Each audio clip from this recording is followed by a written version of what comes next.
مرحبا أعزائي المشاهدين من المحيط إلى الخليج في برنامجكم عرب شو. هذه الحلقة سوف نخصصها لانسحاب 3 دول من مجموعة إكواس، الأمر الذي يقوي المبادرة الأطلسية المغربية. وللأمانة هذا حدث لم يكن مفاجئا بالنسبة للكثيرين، فلقد قررت حكومات كل من مالي والنيجر وبوركينا فاسو الانسحاب من المجموعة الاقتصادية لدول غرب إفريقيا إكواس، معلنة في بيان مشترك أن قرار الانسحاب يأتي استجابة لتوقعات وتطلعات شعوبها، وتتحمل في ذلك كافة مسؤولياتها أمام التاريخ، وهذا ما نطلق عليه في عالم السياسة مصائب قوم عند قوم فوارق. لأن المغرب سيكون أكبر مستفيد من هذا التحول الجيو استراتيجي رفقة الدول الإفريقية الثلاث، بالإضافة إلى أن هذه الخطوة ستجهض مشروع أنبوب الغاز النيجيري الجزائري بوصف دولة النيجر حلقة الوصل الوحيدة بين نيجيريا والجزائر. وبما أن نيجيريا تتبع مجموعة الإكواس فهذا يعقد المسألة أكثر على المشروع الجزائري، خاصة وأن السلطة في مالي ترى في الجزائر مصدر خطر لها بسبب جلساتها العلنية مع الانفصاليين الماليين. وبناء على ما سبق ذكره يمكن الآن أن نتساءل عن تداعيات خروج مالي وبوركينا فاسو والنيجر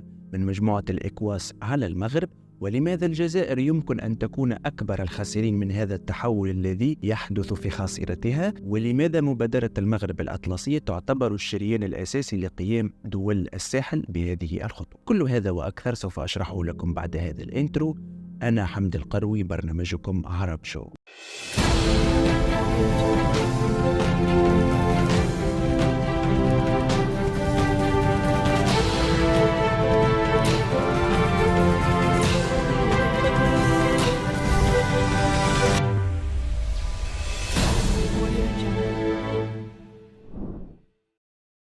أود أن ألفت انتباهكم أعزائي المتابعين، خاصة الجدد منكم، بالاشتراك الآن في القناة، لأن اشتراككم مهم لتقدمنا ويساهم في تطوير عملنا. ونعود لموضوع حلقتنا والذي نستهله بالعلاقات المتوترة أصلا بين الدول الثلاثة سابقة الذكر في الآونة الأخيرة مع المجموعة الاقتصادية لدول غرب إفريقيا بعد الانقلابات العسكرية الأخيرة التي شهدتها، وتلويح إكواس بالتدخل العسكري في بعضها لإعادة السلطة المدنية إلى الحكم. يعني من الطبيعي للدول الإفريقية الثلاثة الانسحاب، لأن مجموعة الإكواس ترى فيها تهديدا لها وتطمح لإفشال الانقلابات العسكرية الأخيرة التي أدت إلى طرد فرنسا من المنطقة بشكل مذل، فيما اعتبر متتبعون أن هذا الانسحاب تحصيل حاصل ويأتي في سياق جيوسياسي وإقليمي تتشكل فيه تحالفات جديدة، ويبرز فيه اسم المغرب كفاعل قوي من أجل مواكبة هذه الدول لتحقيق تطلعاتها في التنمية الاقتصادية من خلال مبادرة رائدة على غرار مبادرة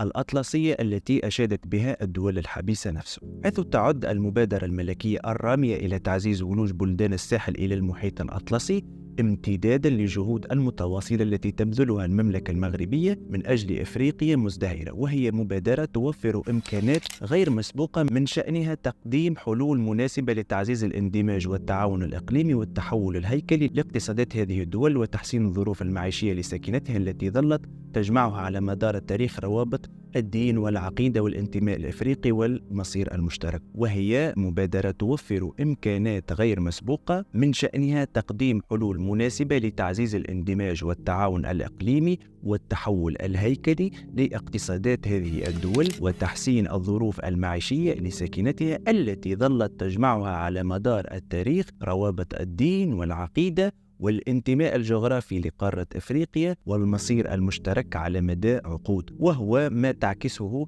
عمق العلاقات التاريخية والحضارية والتجارية والمالية والاقتصادية عموما التي تجمع المغرب بالبلدان الساحل التي ظلت تشكل امتدادا جغرافيا ومجالا حيويا وعمقا استراتيجيا للمملكة منذ قرون خلت. فلا شك أن ربط دول منطقة الساحل بالمحيط الأطلسي سيساهم في بلورة وتنفيذ عدد كبير من المشاريع التي أجهضت لعدم الجدوى الاقتصادية والتي ارتبطت بالأساس بانعدام وجود موانئ في تلك الدول، كما أن الرباط سيسمح ببناء تكتل اقتصادي وسياسي مهم يجمع بين الدول الداخلية للساحل والصحراء ودولة المغرب الأطلسية مقابل جمود أو ضعف أداء عدد من الاتحادات الاقتصادية والسياسية وعلى رأسهم إكواس. وبالتالي المغرب كان له سياسة استباقية للمنطقة وفتح موانئه لتلك الدول الثلاثة من أجل التجارة،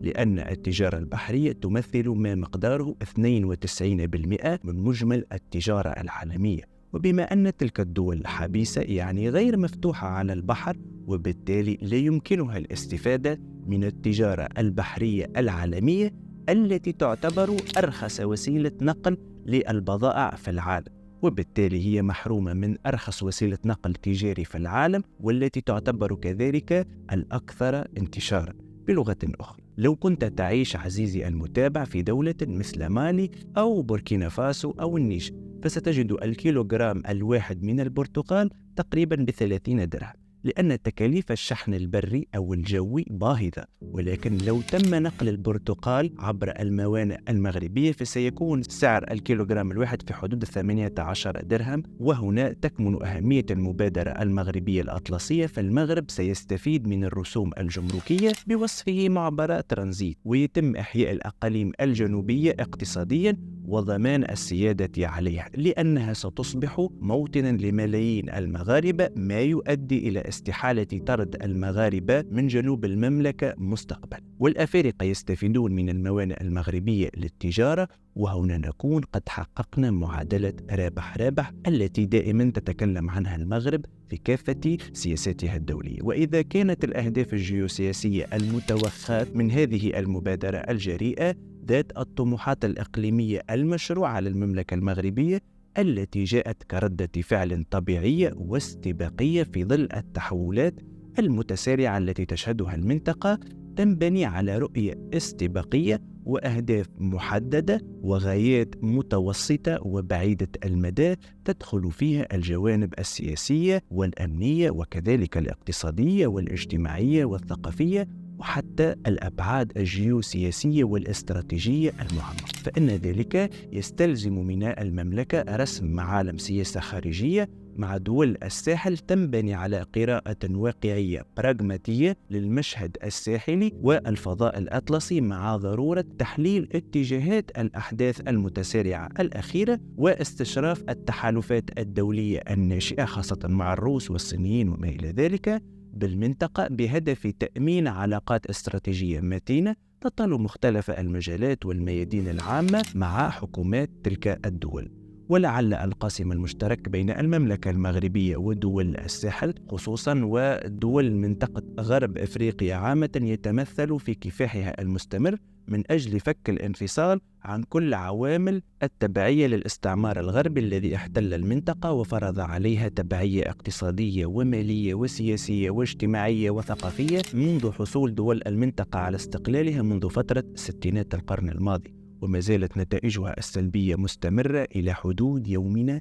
الحالي. كما تؤكد الحقائق الجغرافية والخبرة التاريخية أن منطقة الساحل والصحراء الكبرى ظلت تواجه أزمات اقتصادية ضخمة، كذلك أزمات أمنية وإنسانية مستمرة منذ حصول دولها على الاستقلال في ستينات القرن المنصرم، وقد أدت عوامل مثل ضعف بنية الدولة ومؤسسات الحكم والتدهور الاقتصادي وتأثيرات تغير المناخ والتدخل الدولي في الشؤون الداخلية لدول المنطقة، ما أدى إلى تقويض فرص التنمية وتفقير المجتمعات وتغذية التطرف العنيف في جميع أنحاء المنطقة. كما أسهمت العوامل الاقتصادية وهشاشة أنظمة الحكم وانعدام الأمن والمظالم التاريخية في تزايد انعدام الثقة في التدخلات الأجنبية وخاصة من قبل فرنسا، وبالتالي المغرب من خلال المبادرة الأطلسية التي قدمها لدول الساحل الحبيسة جعلتهم يتحررون من القيود التي فرضتها عليهم دول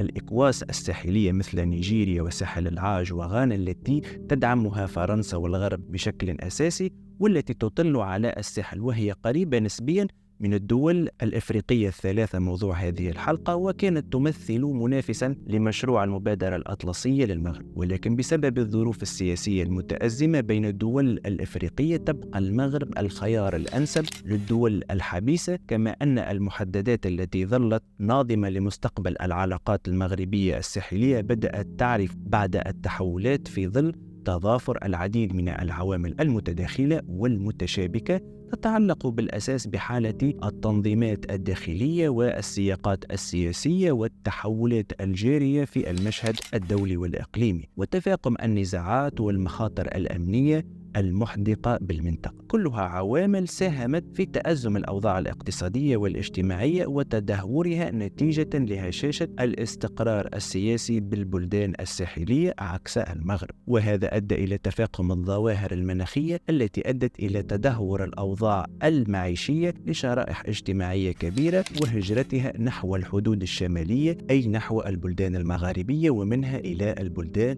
الغربية. كل هذه العوامل جعلت المغرب هو المتنفس الوحيد الآمن لانتشال دول الساحل من أزماتها المتتالية، وبالتالي إن انسحاب بوركينا فاسو ومالي والنيجر من منطقة المجموعة الاقتصادية لدول غرب إفريقيا يندرج في إطار التصعيد السياسي الذي تخوضه الأنظمة العسكرية في الدول الثلاث، ورفضها العديد من الإجراءات التي اتخذتها المنظمة في حق الأنظمة الجديدة في سعيها إلى إعادة العملية الدستورية بعد سلسلة الانقلابات التي عرفتها دول المنطقة، وأطاحت بأنظمة كانت قريبة للنفوذ الفرنسي أو متعاونة معه. كما أن هذا الانسحاب كان منتظرا بالنظر إلى تباعد وجهات النظر وتقدير المواقف بين القيادات الجديدة في دول الساحل الثلاث وبقية الدول المؤثرة في المنطقة، كما يمكن اعتباره استكمالا لخارطة طريق وضعتها الأنظمة العسكرية الجديدة في هذه الدول لفك الارتباط مع باقي دول المنطقة والمحاور الدولية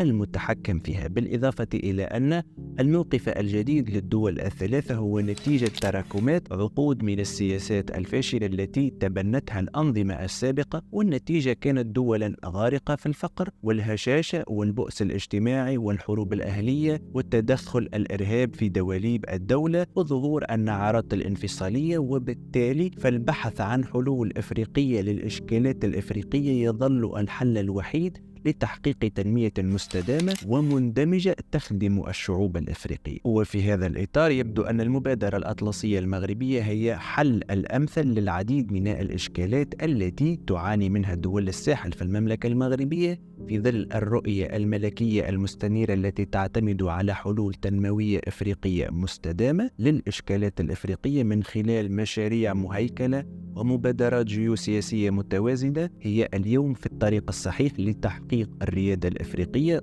وتقديم بديل تنموي إفريقي للشعوب الإفريقية عكس الدول الغربية التي تقدم بعض المساعدات الحينية. كما أن المبادرة المغربية وضع أساسها العقل الاستراتيجي المغربي وفق منهج علمي دقيق وتقدير موقف أكاديمي رصين لطبيعة التحولات الجيوسياسية في المنطقة وفق قراءة واضحة للمتدخلين في اتخاذ القرار السياسي ومدى ملائمته مع طموحات المملكة المغربية لخدمة شعوب المنطقة بمشاريع مهيكلة قادرة على خلق فارق حقيقي في أسلوب عيش الشعوب الإفريقية، كما هو الحال مع أنبوب الغاز الإفريقي الأطلسي أو مشاريع الربط القاري للكهرباء أو مبادرة ربط دول الساحل بالبنية السككية والمينائية والجوية المدنية للمملكة المغربية. وبناء عليه يمكن اعتبار حدث إعلان انسحاب كل من بوركينا فاسو ومالي والنيجر من المجموعة الاقتصادية لدول غرب إفريقيا يأتي لينضاف إلى سلسلة من الأحداث التي عرفتها المنطقة في الآونة الأخيرة في سياق جيوسياسي سمته الأساسية التوتر وعدم الاستقرار. كما أن علاقة الدول الثلاثة مع إكواس بعد الانقلابات الأخيرة شهدت توترا خطيرا وصل حد التلويح بالتدخل العسكري مع فرض عقوبات اقتصادية رأت قيادات الدول الثلاثة أنها غير قانونية وغير مسؤولة، وزادت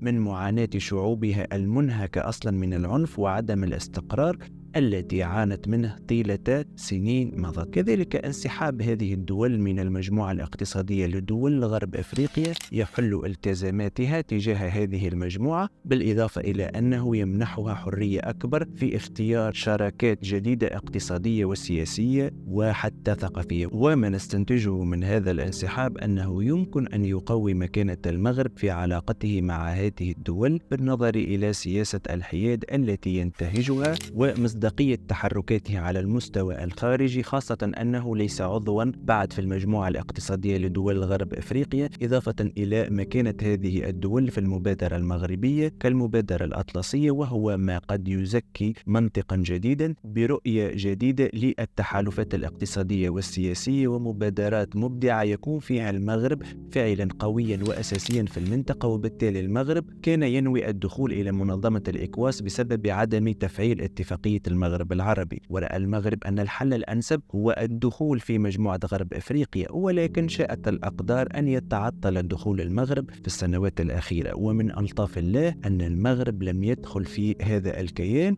وإلا كان قد واجه عداوات مع جزء من دول المنظمة، فسوف يكون مخيرا بين دعم الدول المنقلبة أو الوقوف ضدها. وبسبب تأني المغرب في الدخول إلى هذه المنظمة أعفى نفسه من الوقوف في فخ الأحلاف المتصارعة، وبالتالي انسحاب هذه الدول من المجموعة يضع مشروع أنبوب الغاز بين نيجيريا والجزائر المنافس للمشروع المغربي في صعوبات كبيرة، خاصة أن النيجر من الدول المهمة في هذا المشروع، وبالتالي فإن هذا الانسحاب يجعل من استمرار العلاقات مع المجموعة التي تقودها نيجيريا اقتصاديا صعبا، كما أن إعلان النيجر منطقة غير مستقرة يصعب عملية التمويل وإمكانية إيجاد شركاء اقتصاديين لهذا المشروع. فكما نعلم أن رأس المال جبان، وكما نعلم كذلك أن مشروع الأنبوب المغربي الأكثر قابلية للتحقيق على أرض الواقع، وقد نرى في الأشهر القادمة بدايات الشروع في تشييد هذا المشروع الكبير الذي يحظى بتأييد الكثير من الدول والشركاء المستعدين لتمويله. وهكذا نجد نيجيريا التي أصبحت في حالة شبه عداء مع دولة النيجر التي تعتبر حلقة الوصل الوحيدة بينها وبين الجزائر ترابيا.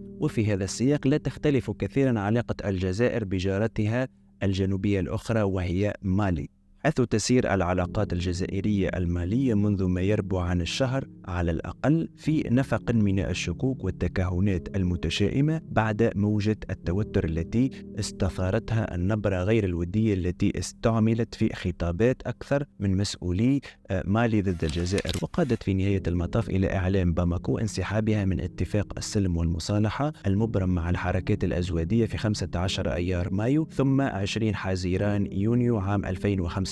والمعروف باتفاق الجزائر. والواقع أن نبرة تلك الخطابات ناهيك بمضامينها التي عكفت على تصوير الجزائر بصورة المنتهك لسيادة مالي والمتدخل في شأنها الداخلي والداعم للإرهاب، حفزت جملة من ردود الأفعال التي تغط عليها الدهشة والاستغراب، وللأسف من جهة الجزائر على الأقل بالنظر إلى المغالطات التي تضمنتها ومناقضاتها للحقائق التاريخية الراسخة التي تبرهن كلها على عمق التضامن الجزائري مع مالي وشدة حرصها على أمنها ووحدتها الترابية. كل شيء بدأ بعد أن استقبل الرئيس الجزائري إمام الطريقة الكونتية لجمهورية مالي الشيخ محمد ديكو في 19 كانون الأول ديسمبر 2023 في قصر الرئاسي. ومعلوم أن مشايخ الطريقة الكونتية دأبوا على القيام بزيارات دورية إلى مقر زواياتهم المركزية الموجودة في كنتاتا في أدرار جنوب غربي الجزائر. وبحكم علو مقام مشايخ الطرق الصوفية لدى الدولة الجزائرية ودورهم غير القابل للتعويض في ترسيخ المرجعية الدينية في عموم دول المغرب العربي وغرب أفريقيا، أرست الرئاسة الجزائرية تقاليد استقبالهم من طرف الرئيس في قصر المرادية خلال فترة وجودهم في الجزائر، وهو ما طبق مع الشيخ محمد ديكو لدى زيارته إلى كنتاتا، بيد أن استقبال تبون لديكو هذه المرة لم يرق لسلطات باماكو على ما يبدو، فاتخذت ذريعة للتهجم على الجزائر، بدليل أنها بادرت عبر وزيرها للشؤون الخارجية والتعاون الدولي عبد الله ديوب في 20 كانون الأول ديسمبر، أي بعد يوم واحد من لقاء تبون ديكو، إلى استدعاء السفير الجزائري لدى جمهورية مالي لتبليغه احتجاجا شديد اللهجة إثر الأعمال غير الودية التي ارتكبتها السلطات الجزائرية تحت غطاء عملية السلام في مالي، وأن هذه الأعمال تشكل تدخلا في الشؤون الداخلية لمالي. وهذا السلوك دفع بالجزائر إلى استدعاء سفيرها لدى باماكو للتشاور في 22 كانون الأول ديسمبر، لأن حكومة مالي ترى الجزائر داعمة لحركة أزواد الانفصالية. ومن المؤكد أن هذا الوضع يسير بالعلاقات الجزائرية المالية في طريق التدحرج نحو تأزم أكبر، ففي مقابل طرف جزائري يلح على عدم التفاوض التفريط في اتفاق الجزائر، قناعة منه بحقيقة التبعية الأمنية المتبادلة ومبدأ الأمن غير القابل للتجزئة، ووجوب مراعاة الانشغالات الأمنية المعقولة للأطراف المعنية، وإدراكا منه بالمخاطر العابرة للحدود لانهيار الأمن في مالي في حال عودة الاقتتال بين الجيش والحركات الأزوادية. وبالتالي تأزم الأوضاع المالية النيجيرية مع الجزائر والإكواس يفتح الباب على مصراعيه لتنفيذ المبادرة المغربية الأطلسية، لأنها السبيل الوحيد لقيام نهضة اقتصادية في تلك الدول الثلاث. أرجو أن أكون قد وفقت في نقل المعلومة. إذا أعجبتكم هذه الحلقة فاشتركوا الآن في القناة وفعلوا زر الجرس حتى يأتيكم كل ما هو جديد، والجديد يأتيكم كل يوم خميس وأحد على الساعة 5 بعد الزوال بتوقيت الرباط. كان معكم حمد القروي، برنامجكم عرب شو.